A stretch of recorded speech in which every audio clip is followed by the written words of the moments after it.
अस्सलाम वालेकुम एवरीवन, क्या हाल है जी। तो मैं आ रही थी वापस दुबई और मेरे फैमिली मेम्बर्स कुछ आए थे मुझे सी ऑफ़ करने और बहुत इमोशनल सीन हो रहा था, तो मैंने ज़्यादा कुछ रिकॉर्ड नहीं किया।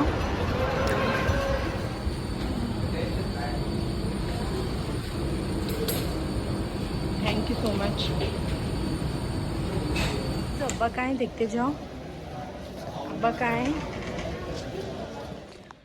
जी। तो आने के बाद मेरी मम्मानी ने मुझे ये दाल की रोटी दिए थे, तो बस कुछ बनाने का था नहीं, तो मैं यही खाते बैठी थी और ट्रस्ट मी बहुत मज़े की थी। तो वंस अगेन थैंक यू मम्मानी, क्योंकि वो बहुत अच्छा बनाते हैं।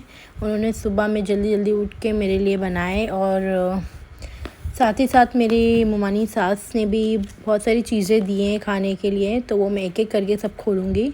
तो अभी मैं ये एंजॉय कर रही थी और सच में बहुत अच्छे बने थे। ये आप देख सकते हो कि अंदर कैसे उन्होंने दाल को पीस के बनाए हैं। मैं उनसे ज़रूर रेसिपी लूँगी और फिर मैं आप लोग को भी बताऊँगी, बहुत अच्छे बनाते हैं वो। वैसे तो माशाल्लाह मेरी मम्मानी लोग बहुत ही अच्छा खाना बनाते हैं जी। तो नेक्स्ट डे हो चुका था और आज मैं लंच में कैबेज बना रही थी। कैबेज की सब्ज़ी बहुत अच्छी मज़े की बनती है, ये भी एकदम सिंपल इंग्रेडिएंट्स यूज़ करना है और चटपट जल्दी तैयार भी हो जाती है। तो बस मैं वही आपसे बता रही थी यहाँ पे।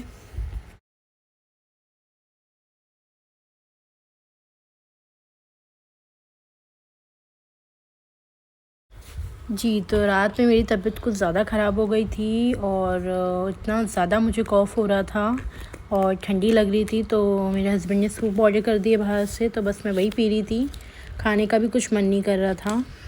तबीयत डाउन की वजह से कुछ भी खाने का मन नहीं कर रहा था, तो सोची लाओ चाय और ब्रेड खा लूँ। चाय मेरी यहाँ है और ब्रेड यहाँ।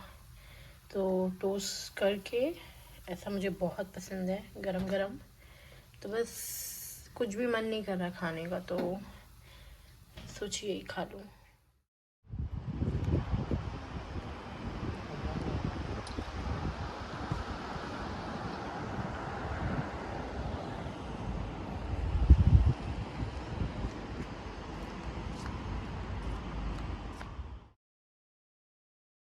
चलिए मिलती हूँ आपसे नेक्स्ट व्लॉग में। टेक केयर, अल्लाह हाफिज़।